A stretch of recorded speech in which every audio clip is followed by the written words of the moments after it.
വർഷങ്ങൾ കഴിയുന്തോറും പ്രകൃതി ദുരന്തങ്ങൾ ഏറി വരികയാണ്.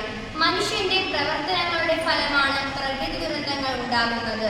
മണ്ണും മലയും പുഴയും എല്ലാം സ്വാർത്ഥ ലാഭത്തിനായി നശിപ്പിച്ചുകൊണ്ട് ഭൂമിയെ ചൂഷണം ചെയ്യുന്നതാണ് പ്രകൃതി ദുരന്തങ്ങൾക്ക് പ്രധാന കാരണം.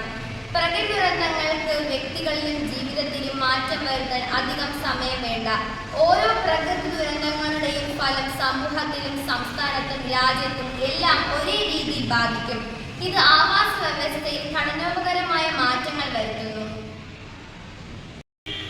ഒരു പ്രത്യേക സ്ഥലത്ത് ജലത്തിന്റെ സാന്നിധ്യം കണ്ടെത്താനും ഒരു ഡിറ്റക്റ്റിംഗ് കമ്പോണന്റ് ഉപയോഗിച്ചുകൊണ്ട് ജലത്തിന്റെ സാന്നിധ്യം തിരിച്ചറിഞ്ഞുകൊണ്ട് ഒരു മുന്നറിയിപ്പ് സംവിധാനത്തിലൂടെ തത്സമയം അറിയിപ്പ് ലഭിക്കുന്നു. ഫ്ലഡ് ഡിറ്റക്റ്റിംഗ് ഡിവൈസിന് ആവശ്യമുള്ള സാധനം ഒരു 9 വോൾട്ട് ബാറ്ററി, ഒരു ബസർ, ഒരു സ്വിച്ച്, ഒരു പ്ലാസ്റ്റിക് ബോട്ടിൽ, ഒരു ബ്ലേഡിന്റെ 2 അറ്റം മുറിച്ചതും പിന്നെ ഒയറുമാണ്. ആ ബ്ലേഡിലേക്ക് ഒയർ ചുറ്റിയ ഇൻസുലേറ്ററിലേക്ക് വെച്ച് ഒട്ടിച്ചിരിക്കുകയാണ് ചെയ്തിരിക്കുന്നത്. 2 ബ്ലേഡ് ചെയ്തിട്ടുണ്ട്. അതിൽ നിന്ന് വരുന്ന ഒയറുകൾ ഒരു സ്വിച്ചിലേക്കും ഒരു സെല്ലിലേക്കും കൊടുക്കുന്നു.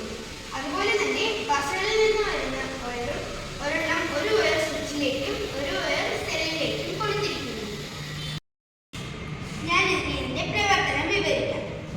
ഞാൻ ഇതിലേക്ക് വെള്ളം ഒഴിക്കുകയാണ്.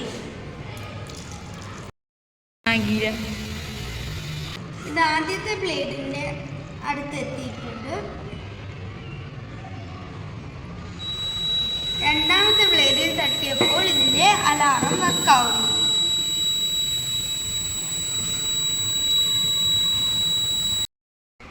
വീടുകളിൽ അധിക സുരക്ഷ നൽകുന്നതിന് ഈ ഡിറ്റക്റ്റിംഗ്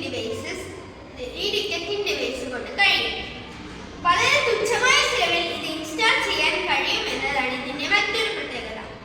ഈ ഡിറ്റക്റ്റിംഗ് ഡിവൈസ് വളരെ വ്യാപകമാവുകയാണെങ്കിൽ വെള്ളപ്പൊക്കം പോലുള്ള ദുരന്തങ്ങൾ വരുന്നത് നമുക്ക് മുൻകൂട്ടി അറിയാൻ ഈ ഡിവൈസ് വഴി സാധിക്കും.